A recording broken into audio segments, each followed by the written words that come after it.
Good morning everyone. अभी क्या हुआ है कि साउथ कोरिया की एक ब्लॉगर थी। तो उसके साथ क्या हुआ है कि मुंबई में छेड़खानी की गई है दो लड़कों के द्वारा।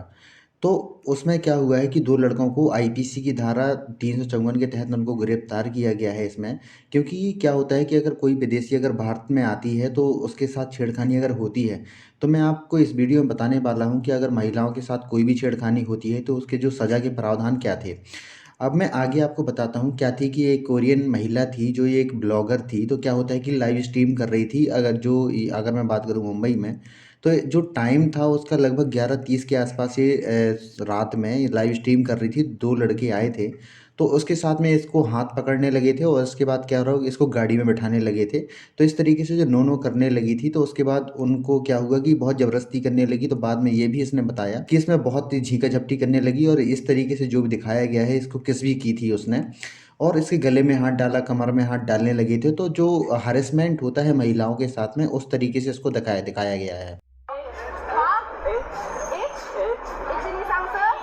समथिंग गाड़ी को बैठ की हाँ हाँ हो हाँ where we going हाँ हाँ हाँ हाँ what no no no no no no no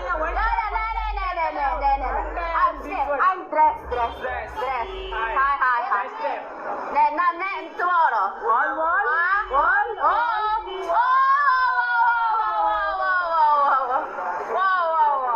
okay no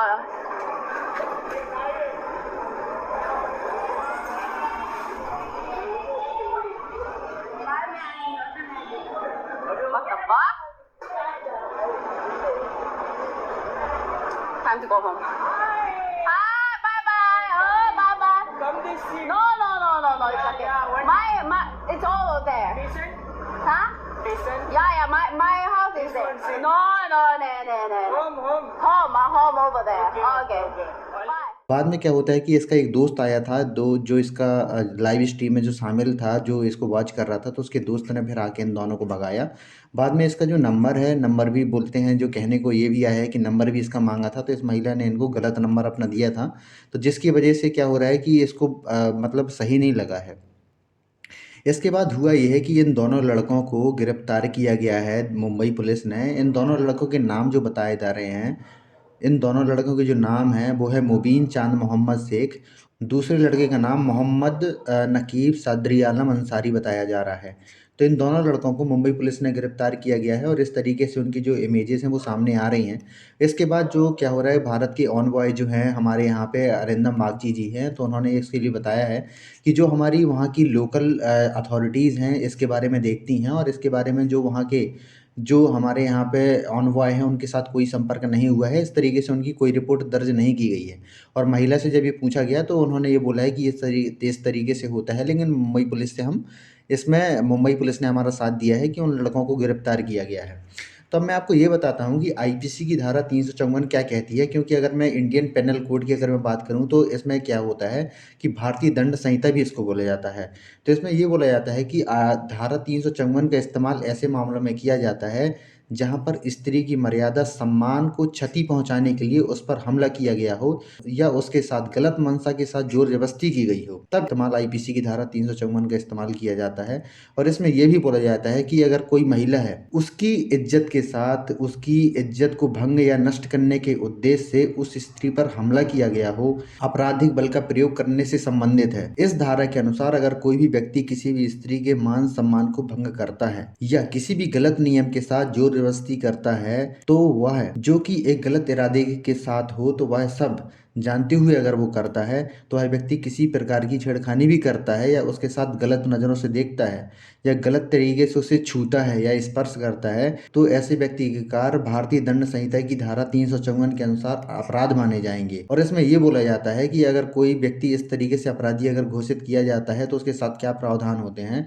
तो इसमें जो धारा 354 किसी महिला के साथ उसकी लज्जा भंग करने के उद्देश्य से उसके साथ आपराधिक बल का प्रयोग करने पर उस पर हमला करने से संबंधित अगर होता है, तो उसे यह एक अपराध माना जाता है और तो ऐसे व्यक्ति को इस धारा के प्रावधान के अनुसार दंड दिया जाता है। और ऐसे व्यक्ति को क्या होता है कि साधारण कारावास की जो सजा सुनाई जाती है, जिसकी जो अधिकतम सीमा बताई जा रही है वो 5 वर्ष तक बढ़ाया जा सकता है। इस अपराध से क्या होता है कि इसको आर्थिक दंड के प्रावधान भी किए गए हैं और ये न्यायालय तय करता है कि यह कोई गंभीर आरोप तो नहीं है। और इसमें क्या होता है कि आरोपी के इतिहास के अनुसार भी उसको निर्धारित किया जाता है। इसमें जो वारंट जारी किए जाते हैं वो अजमानती अपराध होता है। पुलिस बिना किसी वारंट के गिरफ्तार भी कर सकती है। इसमें क्या हुआ है कि 2013 में इसमें संशोधन भी किया गया था, जिसमें इसमें से धारा 354A, 354B, 354C और 354D इसमें जोड़ा गया था। तो अब मैं आगे आपको बताता हूँ कि 354A क्या कहता है। 354A कहता है कि यौन उत्पीड़न के लिए दंड क्या होगा। इसमें ये बोला जाता है कि धारा 354A के अनुसार अगर कोई व्यक्ति किसी महिला को गलत निगाह रखता है या उसे शारीरिक संबंध बनाने के लिए कहता है या उसकी इच्छा के बिना या उसके विरुद्ध अश्लील साहित्यिक पुस्तकें दिखाता है या महिला पर अश्लील कमेंट करता है, छींटाकशी करता है या उसके साथ अश्लील शब्दों का प्रयोग करता है, तो उसे यौन उत्पीड़न का दोषी माना जाएगा।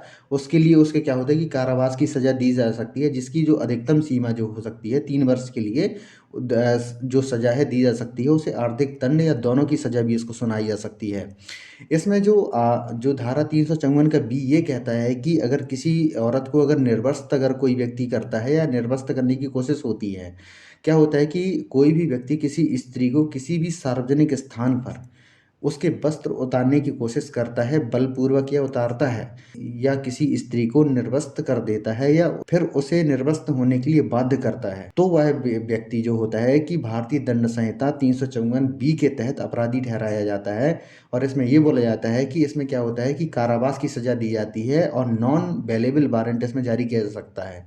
इसमें जो कम से कम इसमें 3 वर्ष की सजा होती है, किंतु जो 7 वर्ष तक की भी हो सकती है। इसमें क्या होता है कि ये अजमानती वारंट इसमें जारी किए जाएंगे और इसमें जो आर्थिक दंड की भी इसमें घोषणा की जा सकती है, आर्थिक दंड भी इसमें लगाया जा सकता है। अगर मैं धारा 354C की अगर मैं बात करता हूँ तो क्या होता है कि इसमें ये बोला जाता है कि अगर कोई व्यक्ति किसी स्त्री को जानबूझकर नहाते समय, शौच करते समय या किसी निजी क्षणों को छिपकर देखता है या उसकी तस्वीर लेता है या अन्य व्यक्ति को दिखाता है या उसकी जो पिक्चर ली गई है उसको शेयर करता है, तो इसको क्या होता है कि भारतीय दंड संहिता 354C के तहत इसको अपराधी माना जाएगा। इसमें यह बोला जाता है कि अगर कोई व्यक्ति किसी भी स्त्री को ताक झांक करता है, छुप कर देखता है, तो इस स्थिति में उस व्यक्ति को दोषी पाए जाने पर व्यक्ति को 3 वर्ष के कारावास की सजा का प्रावधान किया जाता है एवं जुर्माने से भी दंडित किया जा सकता है।